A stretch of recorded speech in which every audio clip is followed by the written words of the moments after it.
Hey Scott, my name is Adam Borsay. I'm in your class with you. Thanks for a great video. Really appreciated what you did and just how you went about understanding and applying what we're learning in the class.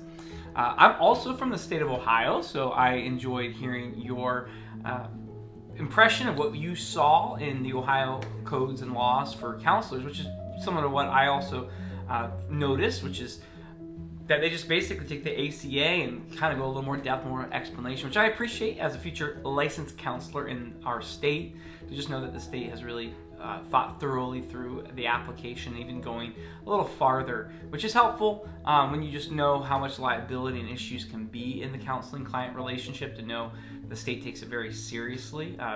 It's good. I'm glad to see that, especially as we're going through this class and being aware of how important that is. As you were talking about the intake form that you saw from the counseling service, I really liked when you explained that not only do they explain the limits of confidentiality and where, in what cases, confidentiality might not be able to be maintained, but they actually give practical examples, because it's easy. I'm an example guy, and so it's easy for me to read an explanation, kind of the legal jargon, but then to see that's one of the things I love in our textbook, when it's actual case study. Seeing it play out is really important.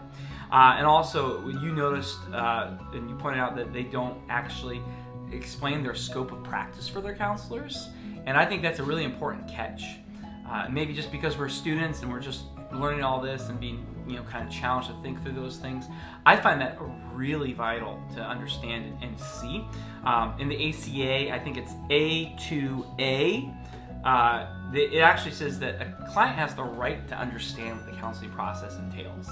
And if you're not explaining what a counselor actually can do, the client doesn't really get what they're getting into. And so that does feel like a glaring error on the part of that counseling service, that they didn't explain that. But Scott, hey, great job. Really appreciate it, and continue to hopefully cross paths with you and our degree.